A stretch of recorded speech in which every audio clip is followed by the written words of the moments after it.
नमस्कार दोस्तों, स्वागत है आपका इस वीडियो में। और होली के आप सभी को ढेर सारी शुभकामनाएं। आप सबने अच्छे से होली खेल चुके होंगे और होली के अवसर पर आप लोगों के लिए बड़ी घोषणा कर सकते हैं। आप लोगों की जैसी कि रिजल्ट कर लीजिए या बहाली इसका जो फंसा हुआ है। जैसे आप सब देख रहे हैं कि इसकी जो बहाली है BTSC 10,709 ANM की, वो लगातार कितनी फंसते जा रहे हैं। तो इन्हीं को लेकर हम नया अपडेट आपको देने वाले हैं कि क्या कुछ अभी निकल कर आ रहे हैं। होली के अवसर पे हम जैसे कि आपको बताए थे कि जैसे रुका हुआ वैकेंसी रहते हैं तो उसको लेकर कोई अपडेट आते हैं। तो जिस तरीके से आप लोगों की बहाली की जो प्रक्रिया अभी रुका हुआ है उसमें आपकी जो LPA केस है, जिस वजह से ये थोड़ा सा कह सकते हैं कि रुक सा गया है, क्योंकि CWJC नंबर वाले जो केस थे उनका सुनवाई हो चुका था। तो LPA केस की जो सुनवाई है अब जैसे कि वर्किंग डे शुरू हो चुका है होली को लेकर। ये मतलब कि 3-4 रोज़ से इसका जो केस की फाइलिंग थी वो नहीं हो पा रही थी। तो अब यदि हम बात करें तो जो LPA केस की जो सुनवाई होंगे वो आप लोगों को देखने को मिलने वाले हैं। फाइनल रिजल्ट के बारे में भी जानेंगे। साथ ही यदि हम बात करें तो बहुत सारे कैंडिडेट जिनको भी ये मैसेज आ रहे हैं तो वो सारे कैंडिडेट कह रहे हैं कि सर ऑफिशियली वेबसाइट पर कोई ऐसा लिंक प्रोवाइड नहीं किया गया है। तो आप लोग सही कह रहे हैं, ऑफिशियली जो वेबसाइट है BTSC के उस पर इसके लिए कोई भी लिंक अभी दिया नहीं गया है। आप लोग चेक भी कर सकते हैं और जिन्हें भी लगता है वो मतलब जो मेल पर आपका लिंक है उसी पर क्लिक करके आप वहां पर जा सकते हैं यदि आपको चेक करना है तो, क्योंकि ऑफिशियली BTSC के वेबसाइट पर इसका कोई भी लिंक अभी दिया गया नहीं है।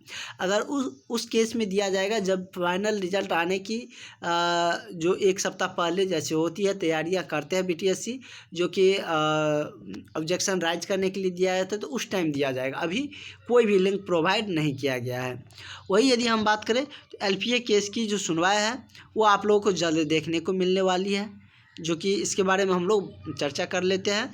लेकिन क्योंकि अब तो वैकेंसी में ऐसा नहीं कर सकते कि मार्क आधार पर हो सकते हैं, क्योंकि आयोग ने भी उसी लिए कहा है, केस किया है LPA, जो कि अपील किया है, कर सकते हैं कि अपील किया गया है कि जिस तरीके से बहाली का प्रोसेस करवाया जा रहा था आयोग की तरफ से उस तरीके से कंटिन्यू किया जाए।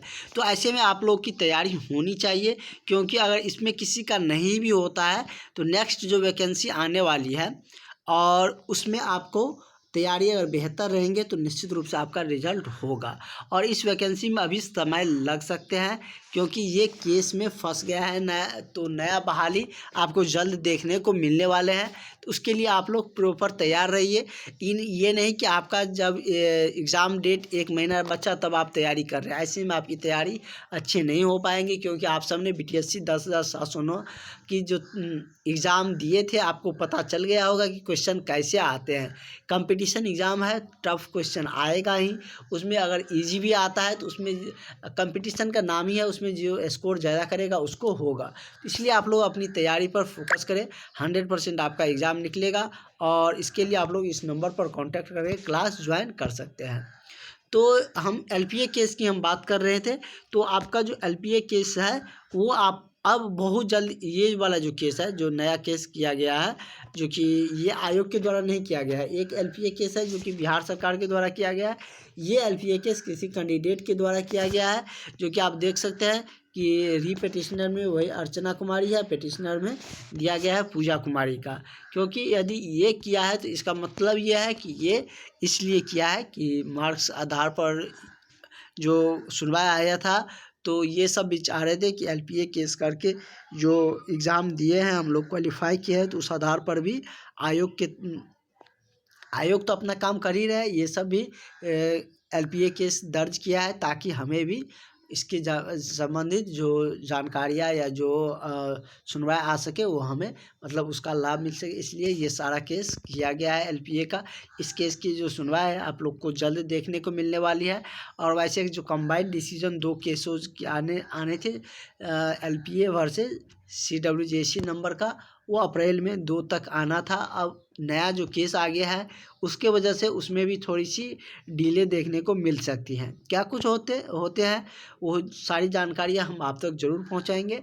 आप लोग चैनल के साथ बने रहे, सारी जानकारी आपको मिलते रहेंगे।